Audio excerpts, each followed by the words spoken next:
Bien, je vous remercie d'être là, hein, par ce très beau samedi après-midi. J'imagine qu'il n'y a pas de match de foot, de rugby, ouais. Mais vous remarquerez que, regardez autour de vous, il semblerait que quand on parle de transmission, ça concerne à 90% les femmes et à 10% les hommes. C'est déjà en soi une question sur la transmission. On va voir que d'ailleurs, c'est pas tout à fait ni le fait du hasard, ni le fait de ce qu'on appellerait aujourd'hui la construction des esprits ou la sociologie des esprits. Il y a quelque chose probablement de plus profond qui se dit de cette façon-là. Alors transmettre, ça a des connotations diverses selon les disciplines. On parle de transmission en mécanique automobile par exemple. On parle de transmission en génétique. On parle de transmission dans l'enseignement. On parle de transmission des valeurs, par exemple culturelles, en famille. On parle de transmission en religion. Bref, les disciplines dans lesquelles on ne parle pas de transmission sont plutôt rares, surtout en matière de sciences humaines, mais comme vous l'avez entendu, pas seulement, aussi en matière de sciences physiques. Donc c'est très difficile de donner une définition de ce qu'est la transmission, puisqu'il faudrait préciser à chaque fois quel sens ça a dans chacune des disciplines. Mais enfin, on voit bien que d'une manière générale, quand même, ce qui est conservé dans le sens du mot, c'est l'idée que on part d'un point et on doit arriver à un autre point sans trop de pertes. Alors évidemment, même dans la transmission mécanique, il peut y avoir une perte d'énergie, par exemple, entre le moteur qui transmet et ce qui a été transmis, entre la roue qui transmet et la roue qui sert de relais à la transmission. De sorte que cette perte, justement, qu'il s'agit de limiter, elle est en soi le problème de la transmission. Si bien que quand on parle de transmission, on ne s'en rend pas tout de suite compte, mais il suffit qu'on commence à chercher des exemples. On s'aperçoit qu'on finit toujours par parler de blessure de la transmission, de transmission blessée, voire de ratage de la transmission, voire de volonté de transmettre, mais qui n'aboutit pas, ou mal, ou pas comme on le souhaiterait. Bref, la transmission est la source, et c'est bien pour ça que c'est un sujet qui nous intéresse tous, c'est la source de très grands malentendus, et éventuellement même de blessures, d'insatisfaction. Alors il arrive que ce ne soit pas aussi pessimiste que ce que je suis en train de dire, mais si vous y réfléchissez dans les cas particuliers qui vous intéressent, vous constaterez que bien évidemment, ce qui l'emporte, c'est généralement ce qui n'a pas fonctionné dans la transmission. Soit sous la forme, par exemple, d'un reproche adressé à nos parents, ils ne m'ont pas transmis ceci ou cela. De leur fait, je n'ai rien appris, par exemple, concernant la religion ou concernant les options politiques ou les valeurs morales dans la vie. Comme vous pourrez le lire dans le livre, par exemple, c'est la plainte de Franz Kafka à l'égard de son père.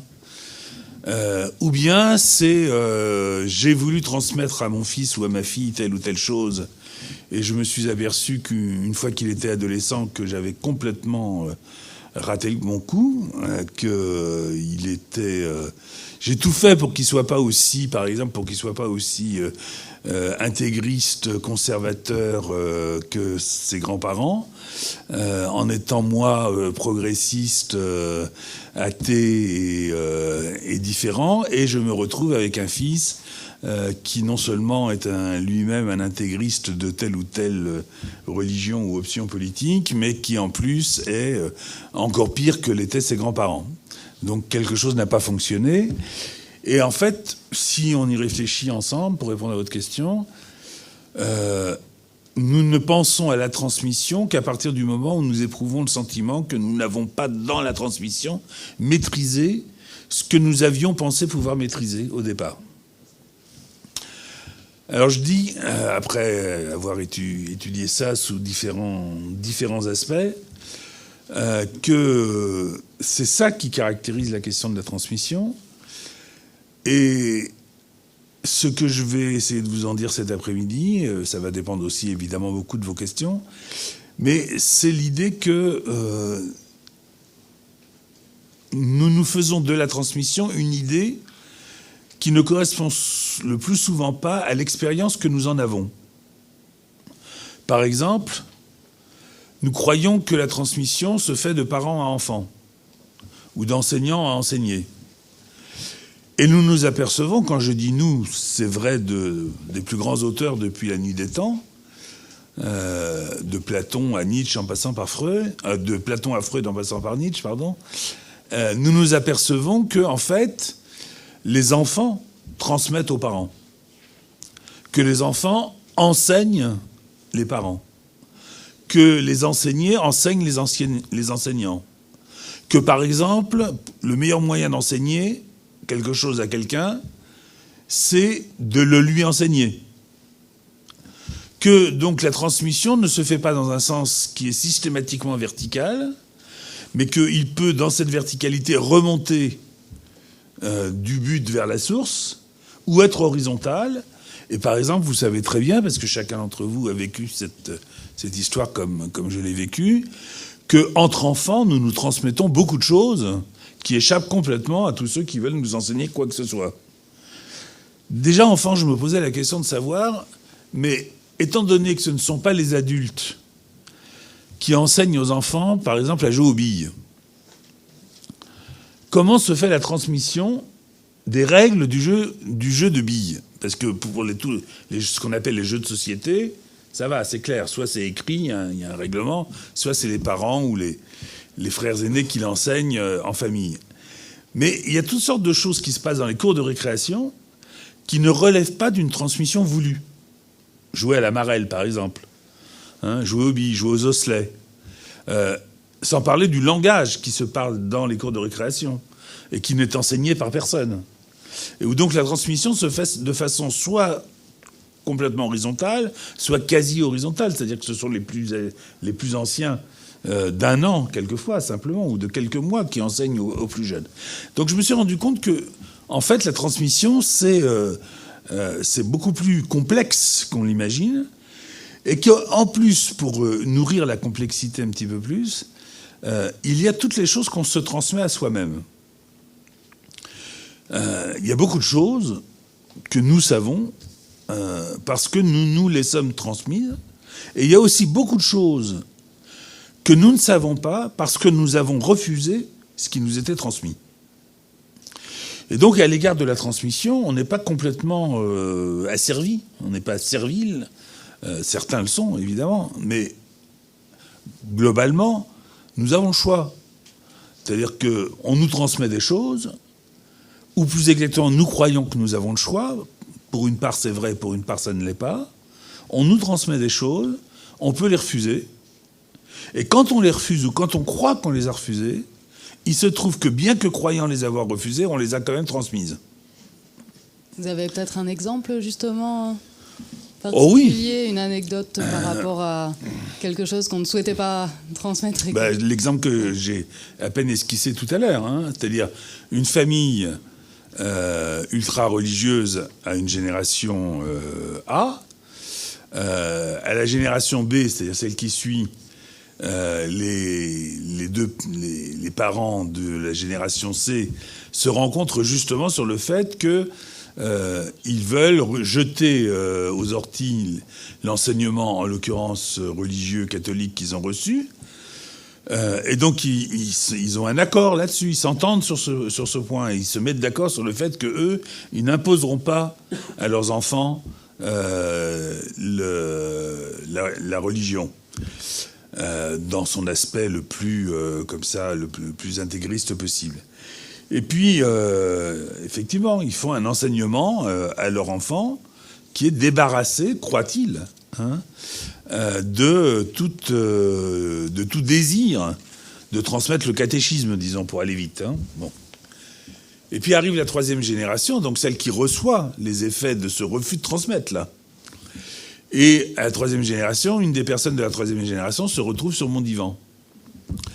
Et elle a été élevée dans le cadre du communisme, vous savez, de ce communisme des années 50 qui a donné lieu à ce film extraordinaire qui s'appelle « Tout le monde n'a pas la chance d'avoir des parents communistes hein ». Donc un communisme, pas un communisme, j'allais dire pas un communisme politique, mais c'était au sens d'un pas un communisme détaché des affects, hein, un communisme vécu de l'intérieur, un communisme généreux qui croit à ce qu'il met en place et qui n'est pas simplement un simple désir politicien de gagner des voix ou des parts de marché politique. Bon.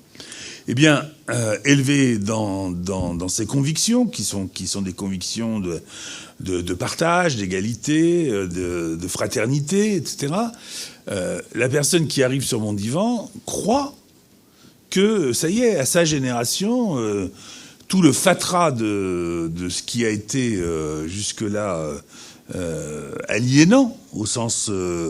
la religion, c'est l'opium du peuple, n'est-ce pas hein. Donc tout ce qui a été transmis de ce côté-là, ça y est, elle a élevé un mur et il n'en est plus question. Voilà qu'elle a un enfant. Et que... alors les prénoms que je vais donner sont totalement au hasard, évidemment, puisque je ne peux pas trahir le secret professionnel. Mais enfin, bon, elle a un enfant... Et elle l'appelle, par exemple, Joseph.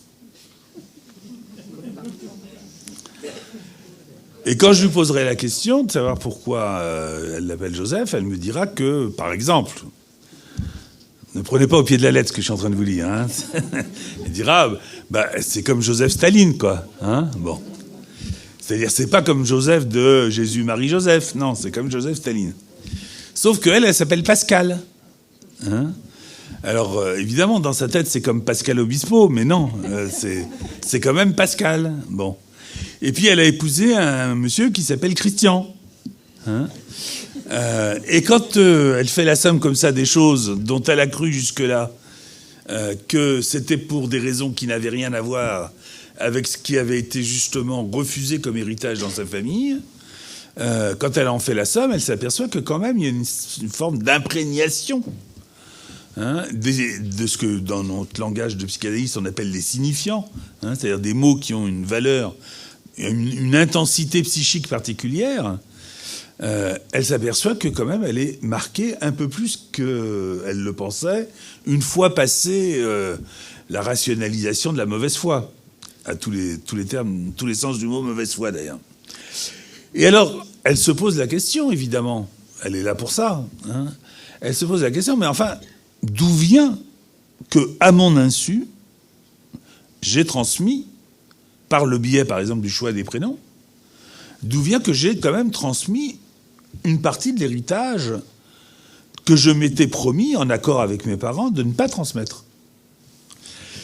Et alors elle s'aperçoit à cette occasion que sa finaude de mère, qui est celle qui avait déjà décidé de couper dans cette histoire, hein, de trancher dans le vif, ne cessait pas de lui raconter, quand elle était petite, la chance qu'elle avait eue de ne pas avoir à subir les cours de catéchisme au cours duquel on lui racontait ce qui se passait en enfer, ce qui se passait au paradis, au cours duquel on lui faisait croire qu'une vierge avait pu accoucher d'un enfant, au cours duquel on lui faisait croire qu'un individu qui avait été cloué sur une croix avait pu mourir puis ressusciter, et qu'elle avait bien de la chance de ne pas avoir eu à entendre ça. Sauf que, évidemment, en lui répétant sempiternellement la chance qu'elle avait eue de ne pas l'entendre, elle le lui faisait entendre, et que donc le catéchisme, à son insu, s'était transmis en creux, en négatif, mais quand même transmis. Et que ça entrait en conflit pour elle, hein, dans sa psyché, hein, entre ce à quoi sa mère disait qu'elle avait eu la chance d'en réchapper, ce qui étaient ses convictions actuelles et le fait que, d'une certaine manière, à son insu, sans l'avoir voulu, ce qu'elle transmettait, c'était exactement ce que sa mère avait décidé de ne pas transmettre. Alors, si vous y réfléchissez, ne serait-ce que quelques secondes, vous allez voir que vous êtes tous marqués par des histoires de cette nature. Hein, on l'est tous, forcément, puisque c'est une des façons dont les choses se transmettent. C'est-à-dire qu'il existe dans notre psyché une instance que Freud a élaborée comme ça, qu'il a appelée le surmoi. C'est cette instance qui nous ordonne de faire les choses à notre insu, de les dire d'une certaine façon, d'en jouir d'une certaine façon, à notre insu. Et Freud disait, ce surmoi inconscient, c'est lui qui transmet. Mais il transmet au surmoi. Si bien qu'une grande partie de la transmission nous échappe complètement. Une grande partie de la transmission se fait d'inconscient à inconscient, si vous voulez. Et puis de temps en temps, comme tout ce qui relève de l'inconscient, de temps en temps, pouf, c'est comme une bulle de savon qui remonte à la surface. Hein, tout d'un coup, paf, ça éclate. Et puis, on s'aperçoit qu'on était le passeur de quelque chose dont on n'avait même pas imaginé qu'on était en train de le passer. Un peu comme en génétique, si vous voulez. Hein, où il y a des gènes qui sont actifs et d'autres qui sont récessifs. Hein, et où pendant plusieurs générations, vous pouvez très bien transmettre, par exemple, le gène des yeux bleus, hein, à des enfants qui, sur plusieurs générations, auront des yeux noirs, et puis tout d'un coup, à la 5e génération, paf, voilà, il a les yeux bleus. Et on se demande d'où ça vient. Mais je dirais que dans le psychisme, c'est un peu comme ça, pour faire image, hein, comme dans la génétique. Hein. On transmet des choses, mais on ne sait pas qu'on les transmet. Et comment on les transmet ? On les transmet par le langage. Mais quand je dis le langage, c'est le langage, pas seulement, ça se réduit pas seulement aux mots qu'on emploie. Hein, le langage, c'est bien plus étendu que simplement les mots. Le langage, c'est comment on tient son bébé dans les bras, par exemple. Hein, d'où on sait que le bébé, on doit le tenir comme ci et comme ça, alors que personne ne vous l'a appris. Le langage, c'est l'attitude corporelle, la façon de marcher, la façon de s'asseoir. Le langage, c'est le regard, hein, une certaine façon de regarder, c'est le souffle, c'est la respiration. Bref, le langage, c'est tout ce qui est, d'une certaine façon, signifiant pour la personne et qui le représente, qu'elle le sache, ou qu'elle, et le plus souvent, bien qu'elle ne le sache pas. Hein. Par exemple, la démarche, c'est très important. Ça, c'est, dans la démarche, dans la façon de marcher, se transmet quelque chose d'un héritage qui vient des générations précédentes. Ce que vous avez appelé, du coup, la transmission transgénérationnelle. Alors, c'est pas... Ouais, c'est pas exactement ça que j'appelle. C'est pas exactement ça. Ce que j'appelle la transmission transgénérationnelle, qui est bon, un truc dont on parle beaucoup, c'est un peu à la mode. Ça relève d'une discipline récente qui constate que dans certains cas,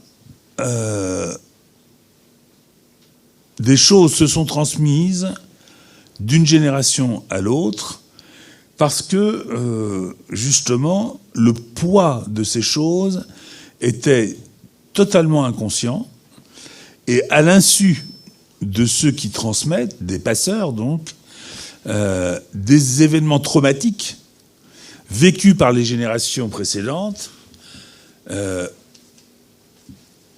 avaient produit leur effet, même sur ceux qui n'avaient pas vécu ces événements. Bon, vous voyez à quoi je peux faire allusion, par exemple. Hein, par exemple, à la guerre, hein, aux événements vécus pendant la guerre, pendant les guerres, hein, que ce soit 14-18, 39-45, la guerre d'Algérie, le Vietnam, etc. Il y a des personnes qui ont vécu ces événements-là et qui ne les ont pas racontés. Ou qui les ont racontés à leur manière, plus ou moins bien.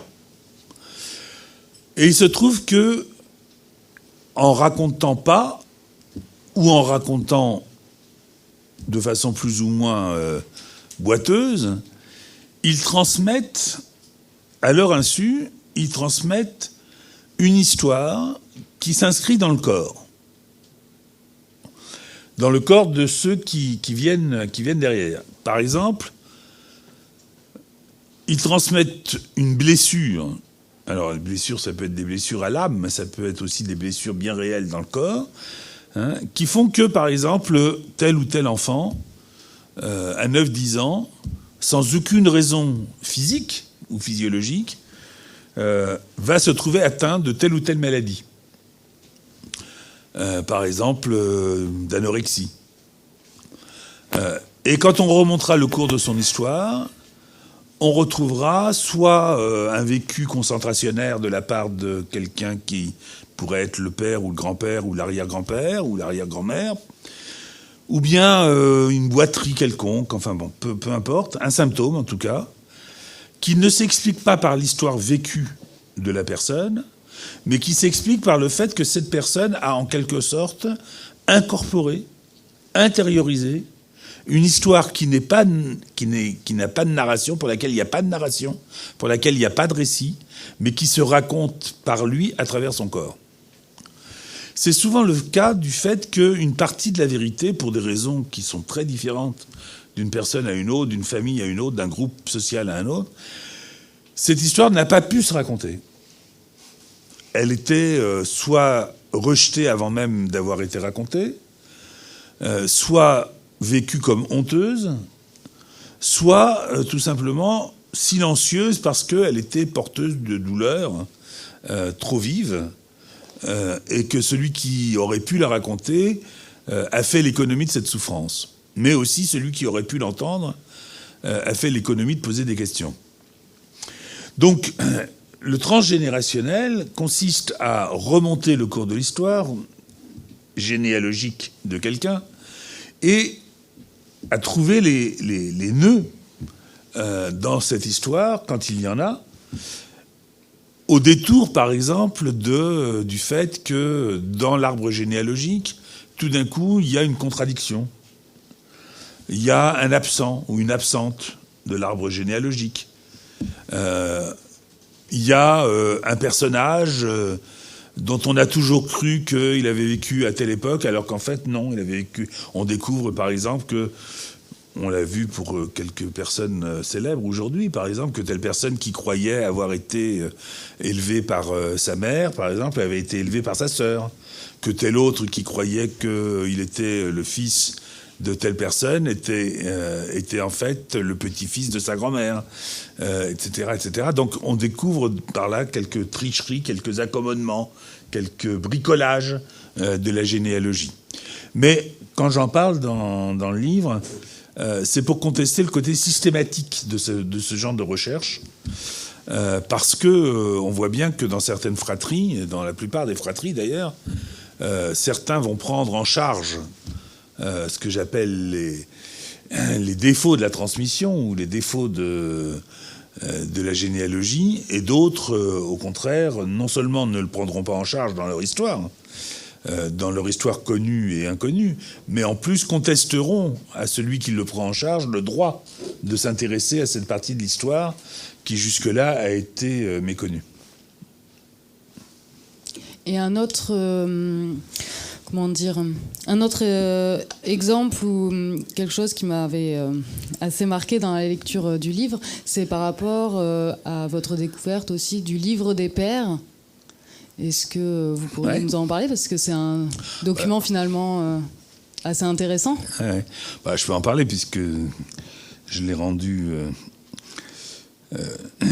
public en l'écrivant. Donc l'histoire, c'est le fait que... je vais essayer de la reprendre un peu différemment de la façon dont je la raconte dans le livre, mais un jour, une amie, qui est une amie qui travaille chez Albin Michel, me signale un livre qui vient d'être publié par la maison d'édition, qui s'appelle « Le livre des pères ». Et elle me dit « Lis ça, ça va t'intéresser. En plus, c'est une histoire hongroise, et il se trouve que j'appartiens à une famille qui est hongroise. Tu vas voir, c'est une saga qui raconte l'histoire sur plusieurs siècles, l'histoire d'une famille et de ses souffrances, mais aussi de ses joies, dans des périodes troublées. PERES. Et donc c'est l'histoire de cette famille que l'auteur reconstitue parce que, voilà, justement, il y a une histoire de transmission à la base, à savoir qu'un lointain ancêtre avait mis cette idée en circulation.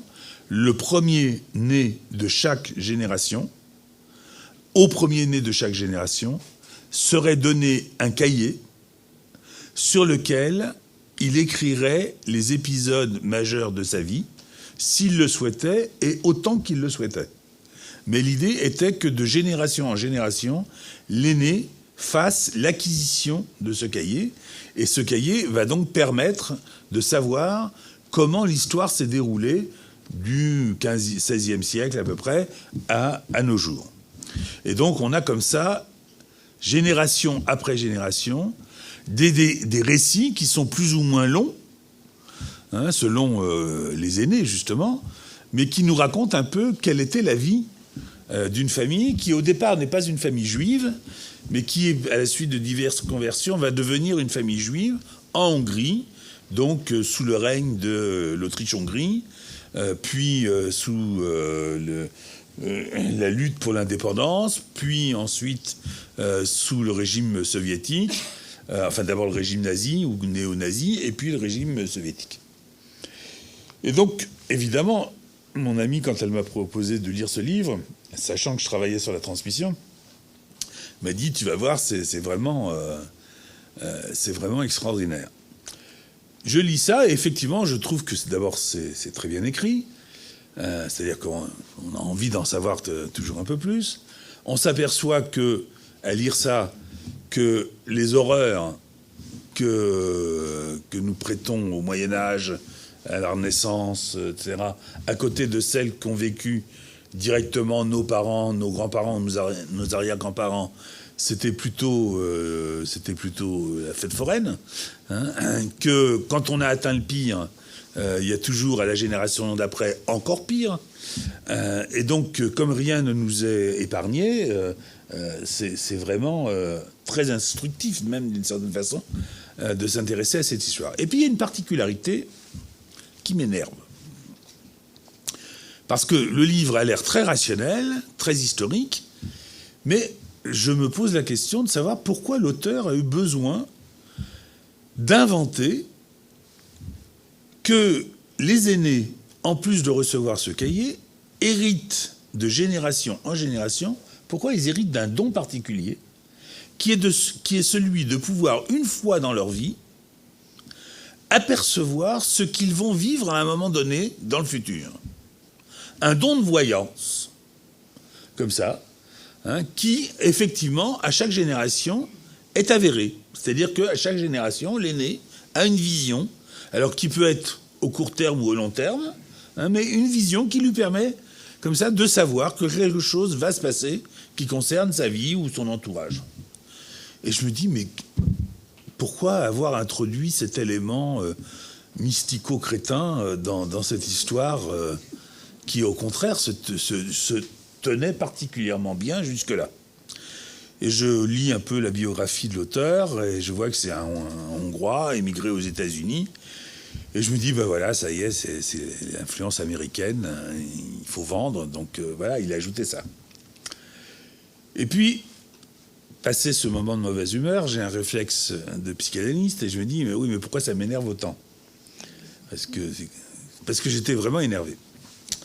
Et à ce moment-là, pas tout de suite, mais enfin, après un certain travail, je m'aperçois que, en fait, ce qu'il décrit, moi étant l'aîné de ma fratrie, ce qu'il décrit, je l'ai vécu. C'est-à-dire qu'à un certain âge, à 11 ans,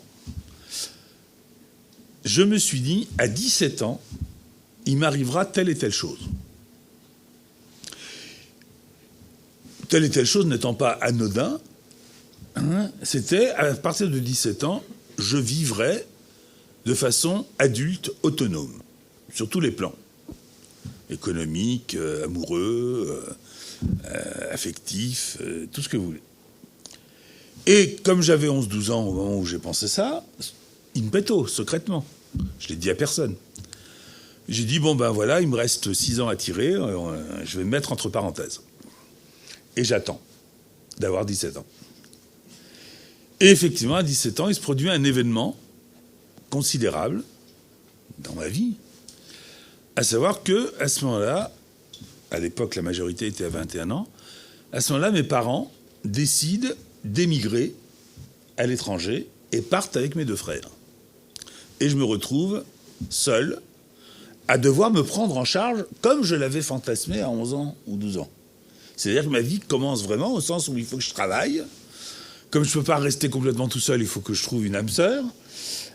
Et ma vie, au sens où je l'avais d'une certaine façon fantasmé, ma vie commence.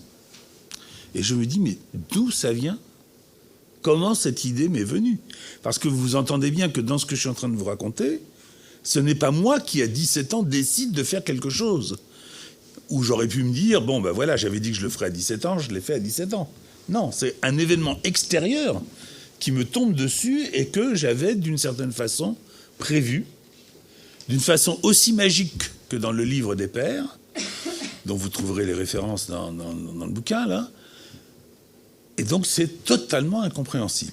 Sauf que, à partir du moment où je commence à analyser cette histoire, je me rends compte que mon père est né en 1917, que 17 ans après, donc 1934, je l'ai su quelques mois avant sa mort, 17 ans après, il décide de quitter ses parents.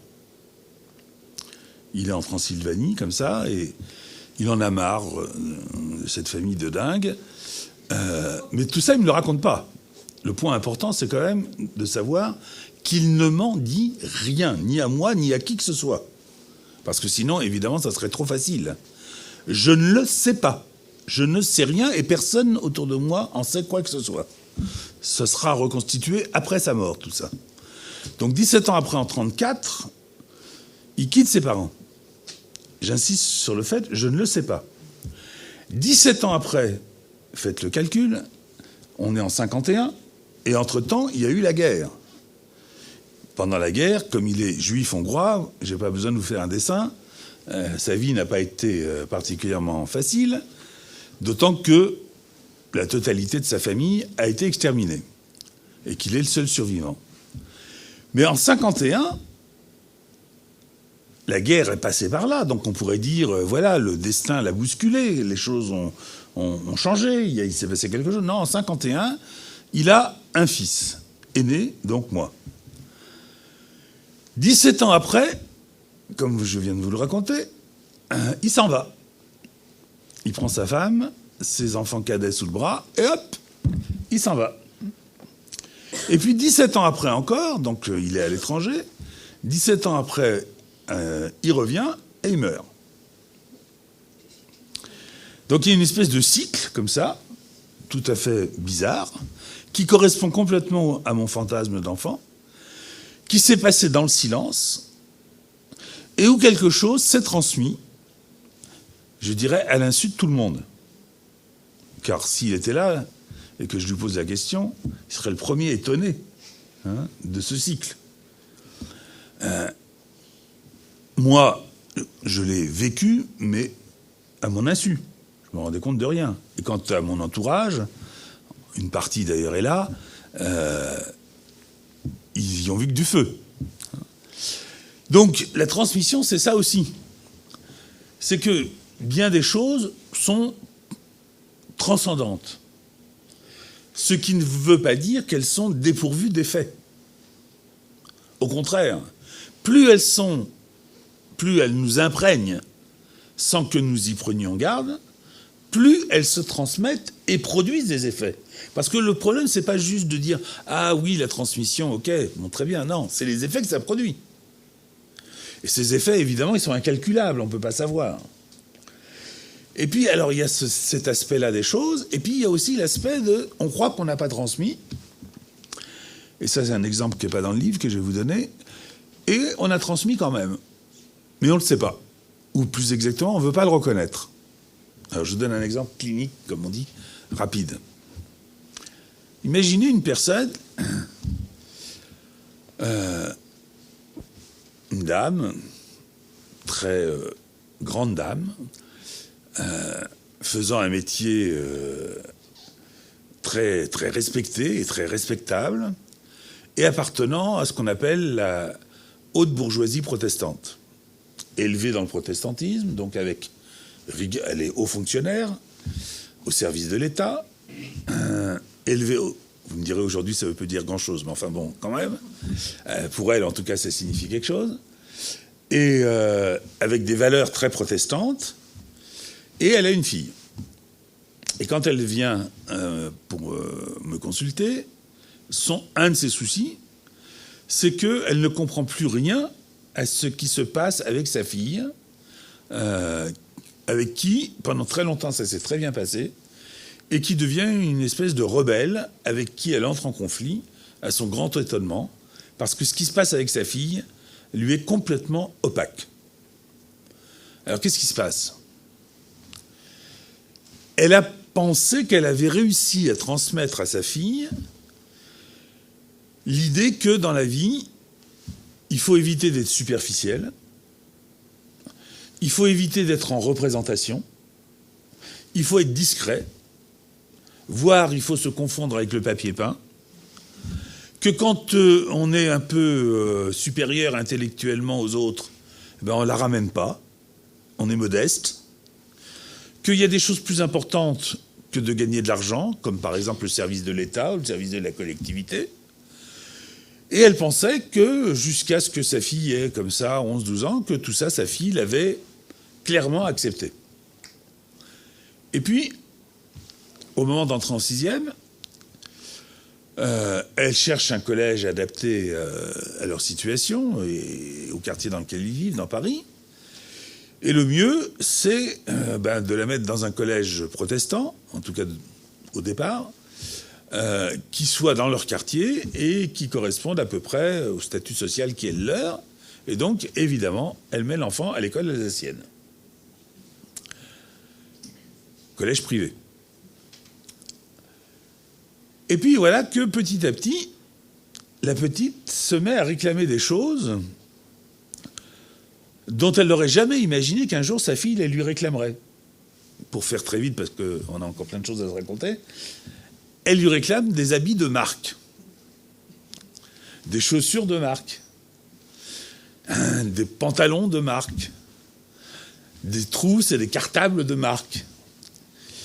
Et évidemment, cette dame, ça la rend folle. Elle dit, mais je t'ai pas élevé pour que tu deviennes superficielle comme ça, pour que tu inverses toutes les valeurs que j'ai essayé de te transmettre. Et évidemment, plus la fille grandit, plus ce genre de demande et de refus entraîne de frustration et de colère, et petit à petit, ça déborde sur plein de choses, et ça devient invivable, comme vous pouvez l'imaginer. Jusqu'au jour où je lui dis, mais votre fille a parfaitement compris ce que vous avez voulu lui transmettre, et elle l'applique au pied de la lettre. Je ne lui dis pas pourquoi, mais elle finit par comprendre.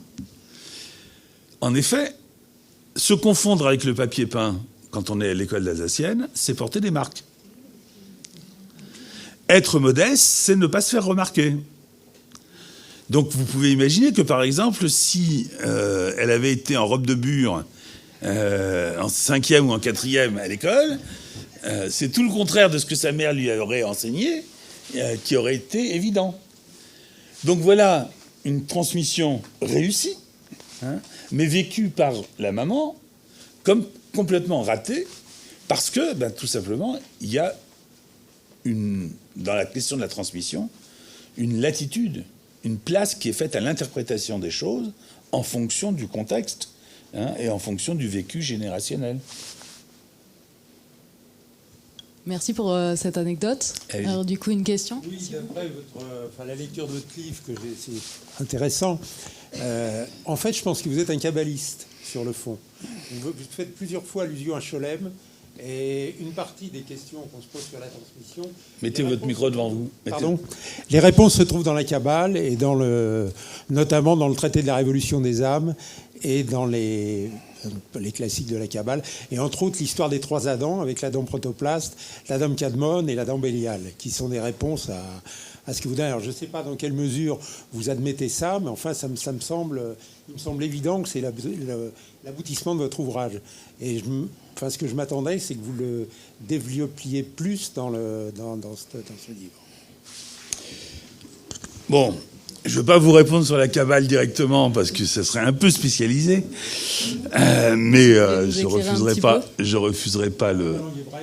Oui, mais justement, j'appartiens à une tradition où la question de la transmission est la question centrale. Je le dis d'ailleurs dans le livre, il y a dans la Bible, par exemple, mais la tradition juive ne se confond pas uniquement avec la Bible, il y a 169 occurrences du verbe « souviens-toi ». Et donc, c'est une exigence, disons, éthique, au centre, au cœur même de la religion juive, qui justement en plus se préoccupe, comme vous pouvez le lire dès que vous ouvrez par exemple la Genèse, se préoccupe des engendrements. Il y a des pages entières fastidieuses à lire, où on vous raconte les filiations qui vont de Adam à Abraham, puis de Abraham à Moïse, puis de Moïse, voire même si on prend les évangiles en compte, de Moïse à Joseph ou de Moïse à Marie en passant par le roi David, etc. Donc la question de la transmission est une question centrale. Et si j'utilise un certain texte d'un grand kabbaliste, enfin pas kabbaliste, historien de la Kabbale, qui est Gershom Scholem, un grand penseur, c'est parce que il s'est posé une question très intéressante et que je n'ai pas encore abordée jusqu'à présent et qui nous concerne tous, je veux dire, au-delà de l'appartenance éventuelle au judaïsme ou pas. La question, c'est celle-ci, c'est qu'est-ce qui se... Tout à l'heure, je parlais de transmission transcendante. Comment ce qui est transcendant se transmet-il, étant donné que le seul outil de cette transmission, au-delà des transmissions dont j'ai parlé tout à l'heure, c'est-à-dire transmission génétique, biologique, etc., étant donné que le seul instrument qui est à notre disposition pour essayer de penser la transmission, c'est la langue, le langage. Transmission transcendante, ça voudrait dire que pour transmettre, nous utilisons des mots qui sont eux-mêmes chargés d'histoire. Oui, mais je l'ai dit tout à l'heure, vous avez raison. Madame me demande qu'est-ce que je pense des gestes. Mais bien sûr, vous avez totalement raison, mais je l'ai dit tout à l'heure. Quand je parle de langage, c'est pas juste les mots. Mais disons que c'est encore plus frappant avec les mots, bien que, par exemple, évidemment que dans les gestes d'une maman avec son bébé, par exemple, elle transmet les gestes que sa mère a eu avec elle, que sa grand-mère a eu avec sa mère, etc. Et qu'il y a une filiation de la transmission dans les gestes qui est particulièrement... Oui, mais alors, ça on y reviendra peut-être tout à l'heure, c'est encore autre chose. En religion, c'est toute la question du rituel. Chez les animaux, etc. Bon. Mais concentrons-nous... Vous avez raison, mais concentrons-nous juste un moment sur le langage. Les mots que nous employons sont des mots qui sont chargés d'histoire. Nous savons, pour l'avoir appris à l'école ou pour l'avoir constaté, que les mots s'usent. C'est-à-dire qu'ils perdent de leur intensité, qu'ils perdent de leur force. Pas tous. Je fais remarquer dans un débat auquel je participe en ce moment sur la question de l'homoparentalité, qu'il y a des mots qui s'usent, c'est vrai, la langue change, mais il y a des mots qui ne s'usent pas. Je veux dire, un père, c'est un père, au 1er siècle avant Jésus-Christ, au 6e après, au 11e, c'est toujours un père, même si ce mot a évidemment des valeurs métaphoriques. Mais ils désignent toujours le même lien. Les mots, donc, sont chargés d'histoire, et Gershom Scholem, cet auteur, se pose la question à un moment donné, qu'est-ce qui va se passer dans un pays qui est en train d'émerger, qui est en train de naître, qui est l'État d'Israël? Qu'est-ce qui va se passer dès lors que la langue hébraïque, l'hébreu, qui jusque-là est une langue qui n'a jamais été parlée par personne, mais qui est utilisée comme langue sacrée pour la prière, pour l'étude, qu'est-ce qui va se passer dès lors que cette langue va devenir profane? C'est-à-dire, qu'est-ce qui va se passer dès lors qu'on va utiliser des mots qui sont chargés de sens sacré, ou considérés comme tels, dès lors qu'on va les utiliser pour parler de « passe-moi le pain, passe-moi le sel ». Et pourquoi il pose cette question? Parce qu'au moment de la création de l'État d'Israël, enfin même avant la création de l'État d'Israël, il y a eu un grand débat parmi les sionistes qui consistait à se poser la question de savoir si la langue officielle de l'État d'Israël serait le yiddish ou l'hébreu. Le yiddish étant une espèce de bas allemand que parlaient les juifs d'Europe centrale, d'Europe du Nord, de Russie, etc., qui était la langue de tous les jours, qui était d'ailleurs plutôt orale que écrite, même si elle a fini par être écrite, mais qui était un mélange d'allemand, de russe, d'hébreu, de français, etc. Et le débat a été extrêmement violent. Pas seulement parce qu'il y avait des tenants de la religion qui disaient non, il faut garder à cette langue son caractère sacré, etc., mais aussi parce qu'il y avait des gens qui disaient, mais comme Gershom Scholem lui-même, les mots charrient avec eux, les mots sont des mines, et ils charrient avec eux une puissance que celui qui les utilise a tendance à méconnaître.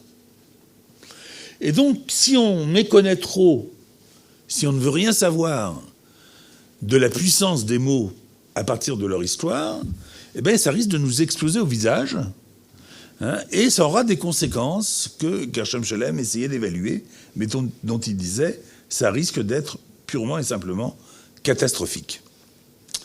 Alors, en partant de là, je me suis dit, il pose une question vraiment importante, qui est la question de ce qu'on appelle la langue maternelle.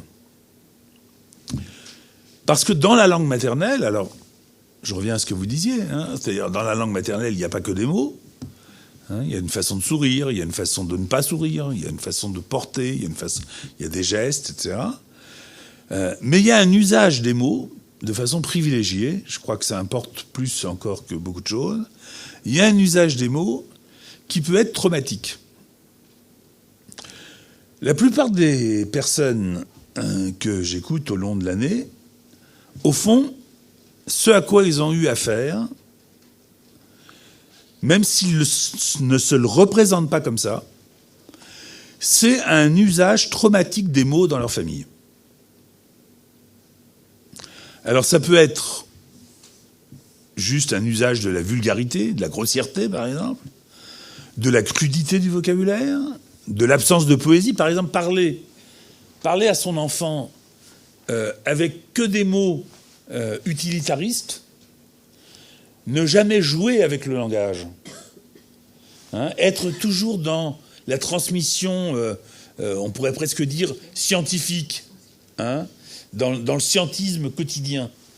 C'est extrêmement traumatisant pour l'enfant. Personne ne s'en rend compte sur le moment, mais c'est très traumatisant. Et j'en parle par exemple à propos de qui se souvient de comment ça s'est passé pour lui l'entrée dans la lecture. Comment tout d'un coup on a compris, au-delà de B.A.B.A. Et D.E.D. et L.I.L.I., comment tout d'un coup on est passé de la capacité de déchiffrer à la compréhension de ce que lire veut dire.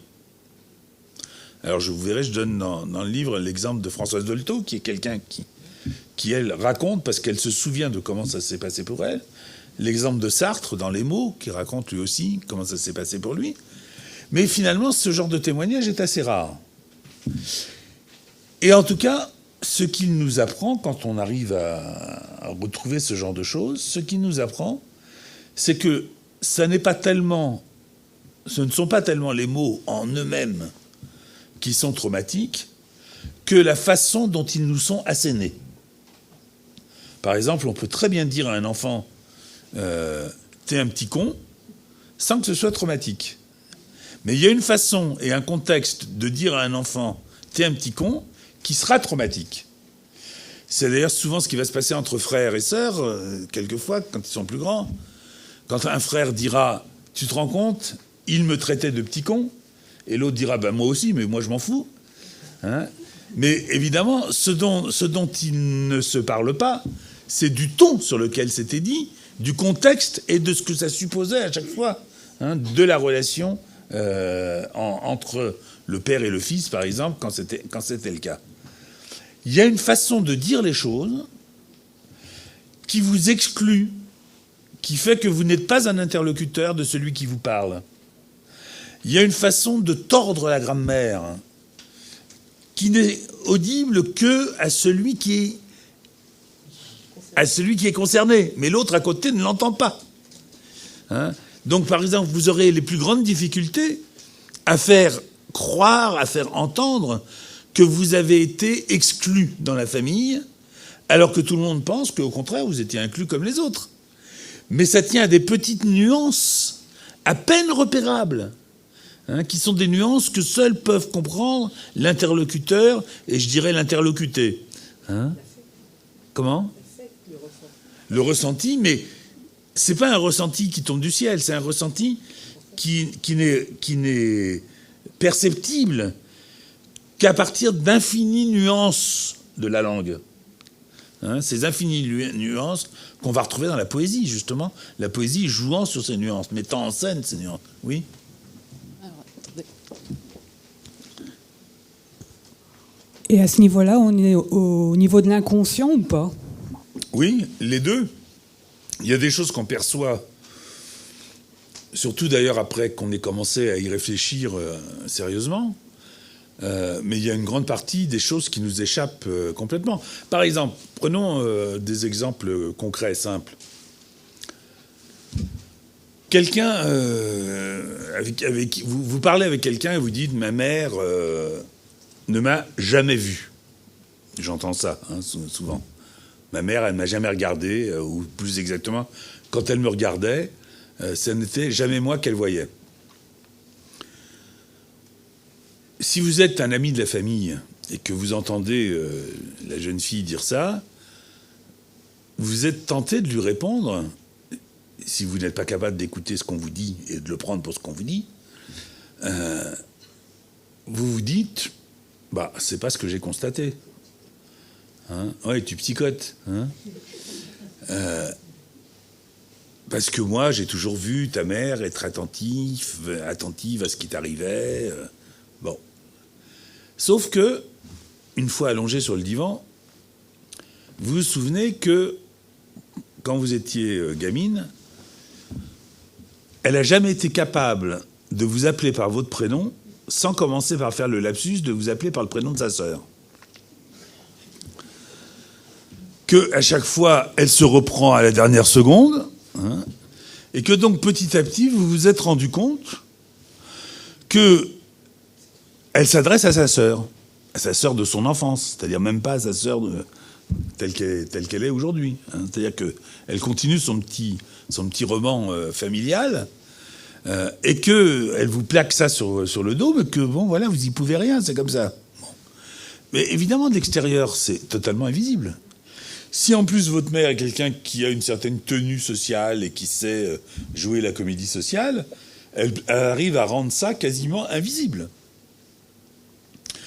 Donc, ces choses-là, effectivement, soit vous les avez perçues, pour répondre à votre question, et à un moment donné, vous vous êtes posé la question, mais pourquoi est-ce qu'elle m'appelle toujours Jeanne alors que je m'appelle Marie ?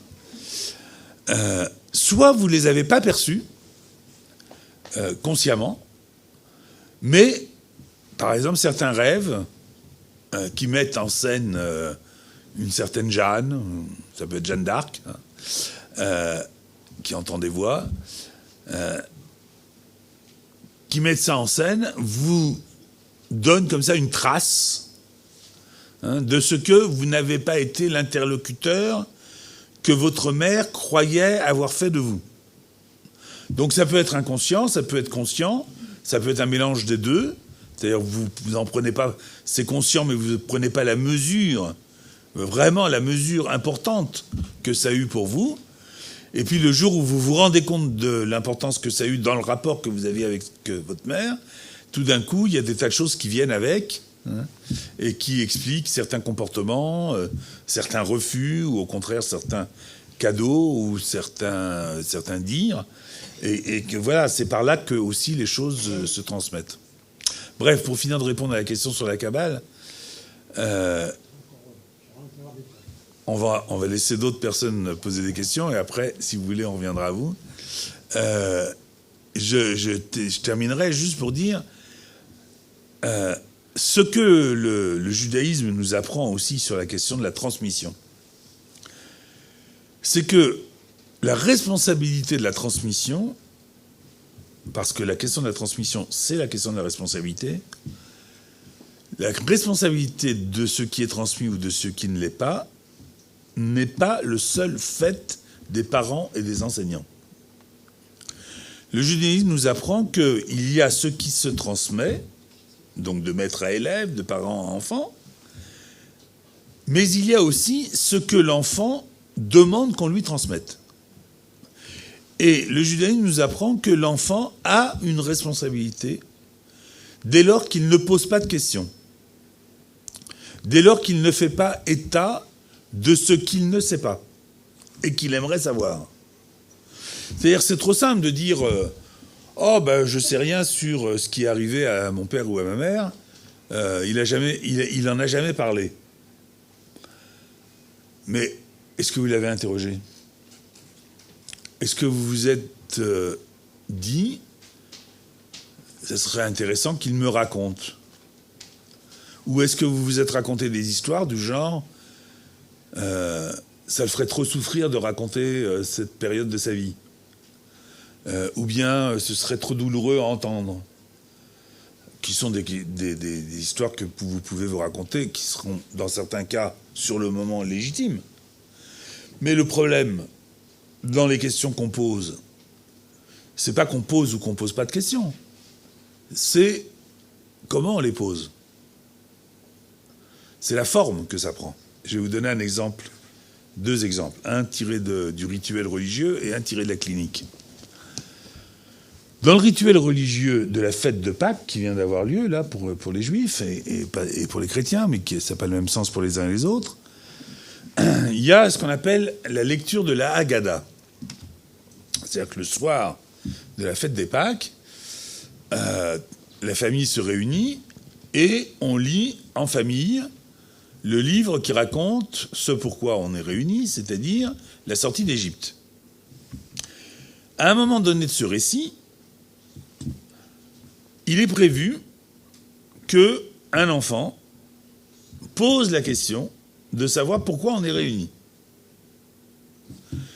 Et il doit poser la question, étant le plus jeune, il doit poser la question à celui qui dirige la cérémonie. Mais tout de suite après, il est fait état de 4 enfants posant cette question de savoir pourquoi on se réunit. Et s'il est fait état de ces 4 enfants, c'est parce que ces 4 enfants se distinguent par la façon différente qu'ils ont, l'un et l'autre, de poser la question. Par exemple, il y a celui qui dira « En quoi cette nuit, pourquoi cette nuit a-t-elle été instituée pour vous ?» C'est pourquoi vous vous sentez obligé de faire ce rituel. Alors le texte dit, à celui-là, dans la mesure où il pose la question de cette manière-là, répondez-lui, oui, ça a été institué pour nous et pas pour toi. Parce que dans sa manière même de poser la question, il s'exclut.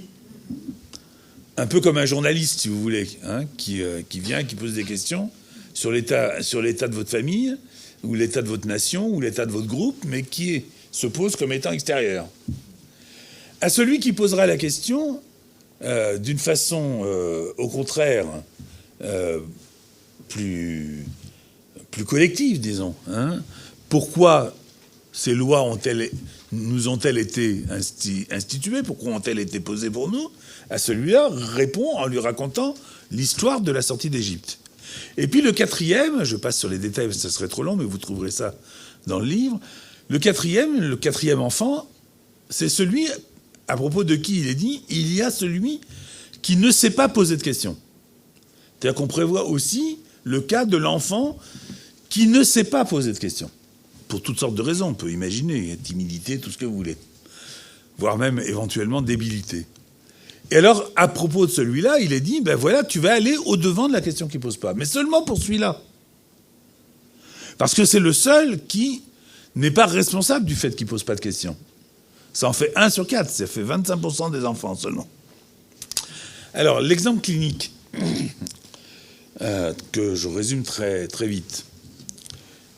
Je dis exemple clinique, mais j'ai horreur de ce genre d'expression. Enfin bon, c'est juste pour me faire comprendre. C'est un jeune homme qui ne sait pas qui est son père. Et quand il vient me trouver, sa question, c'est de savoir comment je pourrais faire pour savoir qui est mon père. Et ça le trouble tellement de ne pas savoir que, je dirais les choses comme ça, il devient extrêmement persécutant avec sa mère, ne cessant pas de lui dire « Dis-moi qui est mon père ». Par ailleurs, je dirais que ce garçon, qui pourtant a été privé de père dès la naissance, et chez qui c'est devenu une question lancinante, il n'est pas plus anormal que, j'allais dire que vous et moi, disons que moi. Hein.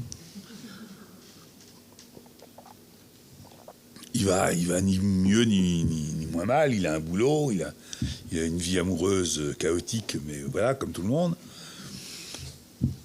Je me dis, finalement, dans un premier temps, en tout cas, je me dis, ne pas savoir qui est son père, c'est peut-être une chance.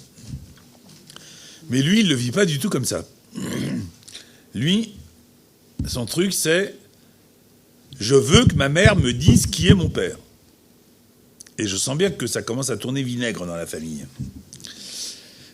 Et qu'il est en train non seulement de ne pas avoir de père, mais il est en train de préparer les choses de telle manière qu'il bientôt il n'aura plus de mère non plus. Donc je lui suggère un jour, je lui dis, mais peut-être que vous ne posez pas la bonne question. Je n'ai pas la moindre idée à ce moment-là de ce que serait la bonne question. Mais je me dis que une question qui n'obtient pas de réponse est peut-être, dans certains cas, une mauvaise question. C'est-à-dire une question qui est formulée de telle manière que celui à qui on l'adresse ne peut pas vous répondre.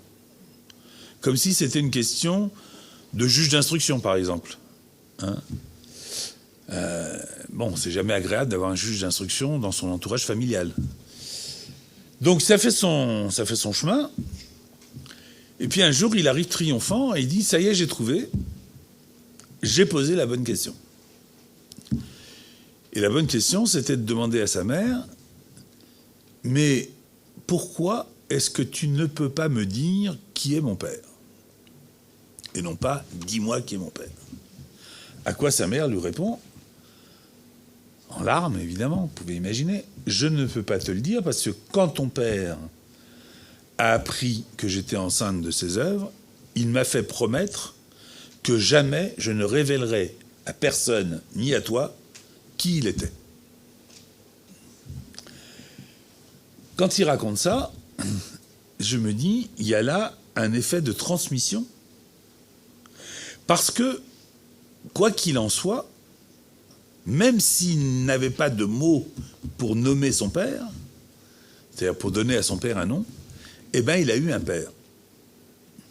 Il a eu un père parce que le père, pour lui, c'est le respect que cette femme a eu du serment qu'elle a fait à cet homme. Et on peut imaginer ce qui lui en a coûté. Ça ne doit pas être facile pour une mère de ne pas pouvoir dire à son enfant qui est son père. Mais le seul fait de respecter ce serment rendait existant, même en creux, le père. Ce qui prouve bien d'ailleurs que le père n'a pas besoin d'être une figure pater familias, l'autorité, machin, etc. Vraiment tous les trucs qu'on dit aujourd'hui, celui qui punit, celui qui transmet la loi. Non, la loi, c'est juste d'avoir respecté le serment. C'est ça, la loi. Et ça a donné un père, c'est-à-dire que ça a fait effet de transmission. Et beaucoup plus que je ne pouvais l'imaginer. Car il se trouve que justement, ce jeune homme, après qu'il ait eu cette réponse, eh bien, il s'est trouvé qu'il s'est aperçu, parce qu'il a fini par savoir qui était son père quand même, il s'est aperçu que, tout en disant qu'il ne savait rien, et de fait on ne lui avait rien dit, il faisait exactement le même parcours professionnel et syndical que son père, dans une boîte rivale de celle de son père. Et il en a été évidemment complètement sidéré. La perte du nom, ça intéresse quelques... Oh, on n'est pas très nombreux à être intéressés par ça. Ça intéresse les vieux. Parce que quand on commence à perdre la mémoire, ça commence par la perte des noms. C'est curieux. Quand vous commencez à perdre la mémoire, que la mémoire fout le camp, vous vous demandez pas comment on appelle ce truc-là. Ah oui, c'est une table. Mais par contre, vous rencontrez quelqu'un et vous dites, merde, mais comment il s'appelle? Même si c'est quelqu'un que vous avez vu la veille, l'avant-veille, etc. Vous voulez raconter un film, vous cherchez le nom d'un acteur que vous avez toujours connu. Puis tout d'un coup, paf, ce nom vous échappe. Il y a là une grande question. Pourquoi? Une grande question d'autant plus importante que, à ma connaissance, mais évidemment je peux me tromper, comme je ne connais pas toute la littérature scientifique internationale sur le sujet, en neurologie et en psychanalyse, mais enfin, pour l'instant, personne ne s'est sérieusement posé la question, encore une fois, à ma connaissance, de savoir pourquoi, quand on commence à perdre la mémoire, ça commence par les noms. Et c'est universel, hein. Alors, évidemment, comme je suis atteint du même syndrome que tout le monde, j'ai commencé à me poser la question chaque fois que je cherchais un nom que je ne trouvais pas immédiatement. J'ai d'abord appliqué la technique freudienne, c'est-à-dire, je cherche un nom, il ne me vient pas, qu'est-ce qui me vient à la place? Et est-ce que ce qui vient à la place peut expliquer pourquoi je ne trouve pas, c'est-à-dire peut expliquer ce que je refoule, ce que je ne veux pas savoir, ce qui m'encombrerait si je devais retrouver le nom en question. Alors je dis que ça concerne les vieux, mais je suis sûr qu'il y a des très jeunes ici qui sont concernés aussi, parce que ça arrive à n'importe quel âge de ne pas retrouver un nom. Petit à petit, j'ai associé ça au fait que dans la religion juive, on n'a pas le droit de dire le nom de Dieu. Qu'on emploie justement, je dirais, la technique freudienne, 2500 ans avant Freud, c'est-à-dire qu'on remplace l'usage qui consisterait à appeler Dieu par son nom par des noms de substitution. Et puis petit à petit, ce nom s'est perdu. Ce nom qu'on n'avait pas le droit d'utiliser, sauf le grand prêtre, au moment de Yom Kippour, au moment de la fête du Grand Pardon, dans le temple de Jérusalem. Lui seul détenait le nom, et il était le seul à l'autoriser. Puis du jour où il n'y a plus de temple, il n'y a plus de grand prêtre, et de ce jour-là, on a perdu le nom. Donc, on voit bien qu'il y a, dans cette histoire, un rapport entre le nom propre, et un trou dans le langage. Le nom, d'une certaine manière, on pourrait dire, fait trou. Alors, en réfléchissant à ça, je me suis dit donc que ça a un rapport avec le sacré, avec l'innommable, l'irreprésentable. Surtout l'irreprésentable. Et qu'est-ce qu'on ne peut pas se représenter? Qu'est-ce qui n'est pas à la portée de notre représentation? Consciente en tout cas, et même inconsciente. C'est la mort. Pourquoi, quand on vieillit, on ne peut plus transmettre les noms? Parce que plus on vieillit, plus on s'approche de la mort. Et quand on est mort, qu'est-ce qui nous reste? Qu'est-ce qui reste de nous? Notre nom sur une tombe. C'est tout. C'est-à-dire que plus on s'approche de la mort, plus on s'approche de la seule chose qui va rester de nous, un nom. Sans parler de l'affection que nos proches nous portent, n'est-ce pas? Mais concrètement, il restera juste un nom, dans le meilleur des cas. Bon. Alors, partant de cette constatation, j'ai pu vérifier à différentes reprises que, évidemment, notre mort, on ne peut pas se la représenter, pas plus qu'on ne peut se représenter, en tout cas sans souffrance, la mort de nos proches, sans souffrance ou sans jouissance. Dans les deux cas, on est amené à vouloir refouler. Et donc j'ai constaté que les noms qui nous échappent, car ce que je n'ai pas encore dit, c'est que la perte de mémoire des noms, la perte de mémoire, ça commence par les noms, mais on n'oublie pas tous les noms. Il y a des noms qu'on oublie et des noms qu'on n'oublie pas. Eh bien, j'ai constaté que les noms qu'on oublie, en tout cas dans un premier temps, après il y a un effet de généralisation dans un premier temps, ce sont généralement soit des noms qui sont en rapport avec notre nom, notre prénom, voire un prénom inusité par nous, par exemple quand on a 2 ou 3 prénoms, soit des noms ou des prénoms en rapport avec les noms de notre père, de notre mère, de nos frères, de nos sœurs, soit en relation avec le nom de notre conjoint ou conjointe, les proches. Dans ce que j'ai pu observer, à l'exception de nos enfants. C'est-à-dire que c'est rarement des noms en rapport avec les noms de nos enfants qui provoquent l'amnésie des noms. Rien que ça, déjà, c'est intéressant. Mais en tout cas, faites cet exercice la prochaine fois qu'un nom vous échappera. Et je suis prêt à parier que vous finirez par retrouver, en faisant cet exercice qui consiste à vous dire quel nom me vient à la place, vous finirez par retrouver que, justement, c'est en rapport avec la série des noms que je viens d'évoquer. Et donc, finalement, ce qui fait obstacle, pour finir sur votre question, monsieur, ce qui fait obstacle au fait qu'il y aurait une transmission intégrale sans perte, c'est qu'on va mourir. Et que la seule trace qui restera de nous, eh ben, c'est justement ce qui sera écrit sur la pierre tombale.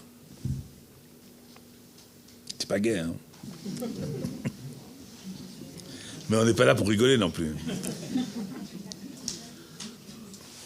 Je pense que ça peut avoir un rapport.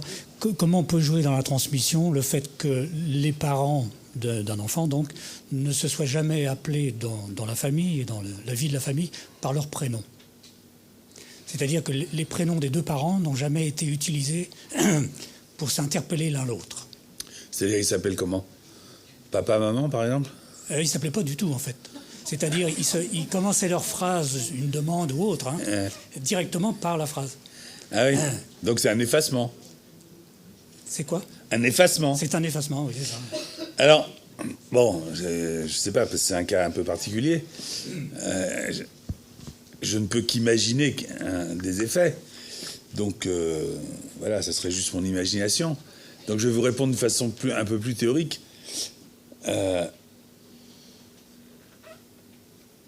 Souvent, dans les histoires de ratage de la transmission, ce qui fonctionne, c'est justement l'effacement. Dans les exemples que je vous ai donnés, par exemple, de la famille qui cherche à effacer une éducation catholique, on efface. Et si vous reprenez cette histoire comme base de réflexion, vous vous apercevrez qu'on peut effacer, éventuellement, mais ce qu'on ne peut pas effacer, c'est les traces de l'effacement. Par exemple, imaginez un enfant qui fait un dessin au crayon noir sur une feuille de papier blanc. Il a raté son dessin, ou en tout cas il le croit. Il prend une gomme et il efface. Mais il restera la trace du fait qu'il a effacé. Et de cette trace-là, il ne pourra pas s'en débarrasser. C'est même avec ce genre de truc que travaille la police. Pour essayer de trouver des indices, etc. Il y a de l'ineffaçable dans l'effaçable. Et donc, toute la question, c'est, pour des gens qui auraient effacé, donc en l'occurrence, leur prénom, par exemple, qui ne s'interpelleraient pas par leur prénom, de savoir qu'est-ce qui, dans cette façon de faire, a été ineffaçable. En l'occurrence, ça ressemble beaucoup à la censure journalistique, ce que vous racontez. De l'époque des tsars, par exemple. Comment ils faisaient en Russie, c'est un exemple que donne Freud, comment ils faisaient en Russie quand ils voulaient censurer un journal, ils enlevaient carrément la phrase, ils ne se donnaient pas beaucoup de mal, ils enlevaient la phrase du journal et ils vendaient le journal avec du blanc. Donc on voyait très bien où était la censure. Et donc ça, ils n'arrivaient pas à l'enlever. Ils n'arrivaient pas à enlever le fait qu'ils avaient censuré. Voilà. Donc on savait que là était la censure, et évidemment la seule chose qui intéressait les gens, c'était de savoir ce qu'il y avait écrit à l'endroit où c'était pas écrit. Donc là, en l'occurrence, c'est un peu pareil. C'est-à-dire, ils s'appellent pas par leur prénom. La seule chose, du coup, qui va devenir intéressante, c'est qu'est-ce qui se passe donc dans cet échange effacé de prénoms. Ces prénoms ils prennent tout d'un coup une haute intensité psychique. Bien plus que s'ils s'appelaient naturellement par leur prénom. Donc ça se transmet quand même. Parce que ça peut pas aller jusqu'à la disparition des prénoms, puisqu'il y a quand même des cartes d'identité, puis d'autres gens qui les appellent par leur prénom. Mais du coup, du seul fait que c'est effacé, ça devient extrêmement intense. Et comme ça devient intense, ça se transmet. Et pour beaucoup de choses, d'ailleurs, dans la transmission, il y a beaucoup de choses qui se font de cette façon-là. C'est l'effacement, ou la tentative d'effacement, qui est le moteur de la transmission. Il y a un mot que vous n'avez pas utilisé de toute l'après-midi. Plus qu'un. Non, c'est le mot témoin. Ouais. Parce que témoin, il y a témoignage, et je pensais que dans le mot transmettre, on parlerait de témoin, et je ne sais pas si c'est volontaire ou involontaire, mais vous n'en avez jamais parlé une seule fois. Non, mais pourquoi auriez-vous tellement voulu que j'en parle ? Non, parce que pour moi, le témoin, si vous voulez, quand on transmet quelque chose, il y a aussi un témoignage. Oui. En sport, quand vous transmettre, par exemple, un relais, vous transmettez un témoin pour passer de l'un à l'autre. On passe le témoin, ouais. Oui, vu comme ça, effectivement, je comprends mieux. Bon, j'en ai pas parlé parce qu'on peut pas parler de tout, mais... Je suppose. Mais en tout cas, ce que ça m'évoque, c'est l'idée qu'on se fait souvent du fait que on transmet par l'exemple. C'est à la fois vrai et faux. Chacun sait que chacun a pu observer autour de soi qu'on peut avoir des maîtres admirables et des élèves médiocres, des parents admirables et des enfants délinquants, et que l'exemple qui joue sur l'imitation, sur la volonté de provoquer l'imitation, n'est pas vraiment probant dans beaucoup de cas. Alors, le témoignage, c'est vraiment compliqué. Parce que, par exemple, imaginez un tribunal devant lequel vous faites défiler des témoins. Si les témoins racontent, étant entendus séparément, exactement, dans le détail près, s'ils font le même témoignage, ce témoignage a tout lieu d'être suspect. On se dit, ils ont été achetés, quoi. Ils se sont mis d'accord. à minima, ils se sont mis d'accord. Si par contre, ils sont trop en contradiction, trop différents, ça ne marche pas non plus. Parce qu'on se dit, il y en a un des deux qui raconte n'importe quoi, voire les deux. Donc un témoignage, c'est quelque chose qui est fragile, qui doit s'évaluer, avec des règles très précises, des règles d'interrogatoire, des règles de réception du témoignage. On fait témoigner plusieurs fois.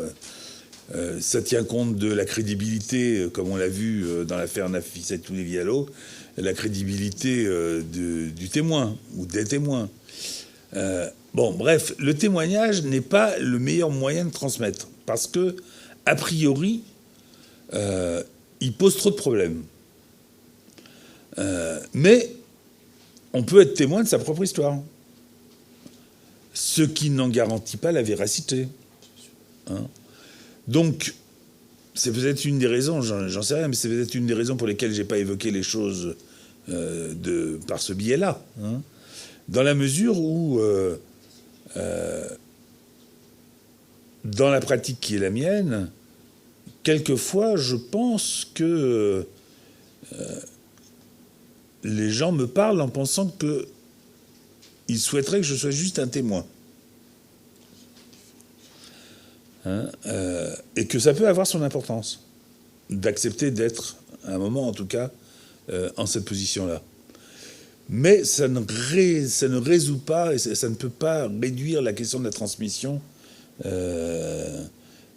dans son entièreté. Hein. Merci. Oui, vous disiez en commencement ne pas être étonné par la faible représentation masculine, et du coup, vous n'y êtes pas revenu. Donc, pourquoi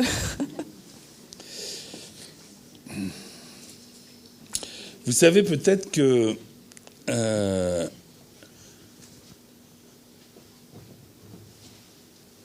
le judaïsme se transmet par la mère. Ça a fait couler pas mal d'encre, hein, cette histoire. En fait, c'est pas le judaïsme qui se transmet par la mère, c'est l'appartenance au peuple juif. Est-ce que le judaïsme, je prends ça comme métaphore, hein, évidemment, est-ce que le judaïsme se transmet par le père? On serait tenté de dire oui. Le judaïsme au sens du corpus de savoir que ça peut représenter. Hein, la Bible, le Talmud, la Kabbale, tous les enseignements, etc. Eh bien non. Le judaïsme en tant que corpus de savoir, ça se transmet, soit on se le transmet soi-même, selon des règles bien définies, soit ça se transmet par le maître. Donc on a trois figures. La mère, le père, dont on se demande un peu à quoi il sert, et le maître. Mais le savoir, ça va très loin, hein, parce que par exemple, à un moment donné, dans le Talmud, on pose la question, si vous croisez dans la rue, vous êtes un jeune homme, vous croisez dans la rue votre père et votre maître qui marchent ensemble, et puis vous voyez qu'ils portent tous les deux un fardeau qui est beaucoup trop lourd pour leur âge, lequel des deux devez-vous soulager d'abord? Et le Talmud répond, d'abord soulager votre maître. Donc, vous voyez, ça va assez loin. Alors tout ça répond à quoi? Ou de quoi? Du fait que ce que transmet, enfin l'angoisse devant la transmission, hein, ce que transmettent les hommes relève beaucoup plus, je pense, de la conscience, c'est-à-dire est moins problématisé, j'ai pas dit pas, moins problématisé, que ce qui se transmet par la mère. D'autant que le père est soulagé d'une partie de la transmission par le maître, justement. C'est-à-dire par tout ce à quoi le père ouvre la voie. C'est-à-dire, je disais ironiquement à quoi il va servir le père, il sert à créer les conditions d'accès justement au maître. Au maître à prendre au sens large, c'est-à-dire le monde, hein, l'extérieur. Mais il est là comme passeur. Juste comme passeur. D'ailleurs, c'est assez marrant parce que Ivri, qui désigne les Hébreux en hébreu, ça veut dire justement passeur. C'est le peuple des passeurs. Et donc, le père, en tant que tel, se pose beaucoup moins de questions sur la transmission, d'autant que, comme je vous l'ai raconté avec un bref épisode de ma vie personnelle, de toute façon, ça se transmet. Donc, ils se font moins de soucis, quoi. Mais comme vous savez, vous avez sûrement observé, hein, quand il s'agit de parler, parce que souvent transmettre, ça revient à parler quand même, les hommes ont plutôt tendance à aller faire du vélo, quoi. Hein. S'il n'y avait pas les femmes pour les obliger à dire quelque chose, ils ne diraient rien.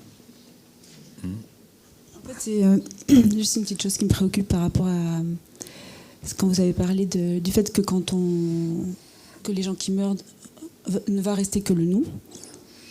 Et je ne peux pas m'empêcher de penser que c'est pas possible, il va rester autre chose. Et donc je pense évidemment à l'œuvre, les livres, et aussi justement peut-être tout ce qu'on a transmis, qu'on a réussi à transmettre. Voilà, une question comme ça. Juste j'ajoute, je dis aussi pour ceux qui ont l'expérience du deuil, ils savent bien que reste autre chose que le nom. Oui, momentanément. Momentanément. C'est-à-dire, pour les gens de l'immédiateté, quoi. Hein, c'est-à-dire, les enfants pour les parents, ou quelquefois le contraire, d'ailleurs, les parents pour les enfants morts. Mais déjà, à la 2e ou à la 3e génération, c'est fini. Alors que vous allez dans un cimetière, vous trouvez que le nom. Hein, voilà, un tel mort en 1518, voilà, c'est tout ce qui restera de cette personne. Maintenant, si vous êtes vous-même lié à l'histoire de cette famille et que vous avez fait une recherche et que voilà, vous savez qu'il a laissé derrière lui une œuvre, des écrits, de la peinture, de la musique, etc., il restera de lui ce que vous appelez une œuvre. Sauf que, je nuancerai votre propos, même s'il est évidemment pertinent dans la mesure où c'est ce que je vous disais tout à l'heure, c'est-à-dire dans le désir de transmission, il y a la question de l'art, au sens le plus large possible, ça inclut la technique aussi. Hein, sauf que c'est lié aussi au nom. Regardez la satisfaction qu'éprouve un écrivain quand il publie pour la première fois, hein, et qu'il voit son nom sur la couverture. Regardez, j'en ai quelques témoignages, hein, ces artistes ou ces savants, hein, qui ne lisent le journal tous les matins que pour y voir leur nom. C'est pas tellement du narcissisme, contrairement à ce qu'on croit. Hein, c'est le nom en tant que tel. Hein, c'est la reconnaissance du nom du père en général. Hein, c'est-à-dire qu'en général, c'est donner une certaine valorisation au nom du père. Donc il y a de l'amour dans l'affaire, hein, l'amour du nom. Il peut y avoir de la haine quand, par exemple, au contraire, il s'agira d'écrire sous un autre nom que le sien. Mais de toute façon, au bout du compte, une fois que les choses dont vous venez de parler se sont asséchées, du fait tout simplement de l'histoire, de la vie, quoi, hein, c'est pas les affects qui vont se perpétuer. Ça peut se perpétuer au maximum sur 2 générations. Hein, les souvenirs liés à la personne, c'est au maximum sur 2 générations. Sauf peut-être 2, 3 souvenirs, 2, 3 légendes d'ailleurs. Hein. Mais ce qui va se perpétuer, en tout cas tel que nous le fantasmons, et tel que dans la réalité ça peut se produire, c'est le nom. C'est tout ce qui restera gravé, pour le coup. C'est ce qu'avaient bien compris les Égyptiens. Et c'est très important pour la question de la transmission. J'en parle dans le livre à propos de Champollion. Si les Égyptiens n'avaient pas pensé que dans ce qu'on grave quand on écrit dans la pierre, il faut donner au nom une place spécifique, ce qu'on appelle les cartouches, jamais on n'aurait pu décrypter l'écriture des Égyptiens. C'est parce que le nom de Ramsès et des Ptolémées était écrit dans des cartouches que Champollion et les autres qui cherchaient à la même époque, enfin disons Champollion pour faire vite, hein, c'est grâce à ça qu'on a pu découvrir toute l'écriture et toute l'histoire égyptienne. C'est parce que le reste qui était le reste signifiant d'une histoire effacée, oubliée, etc., avait été gravé dans la pierre. Hein, et c'est quoi les pyramides? C'est des tombeaux. Merci à vous. On peut vous applaudir.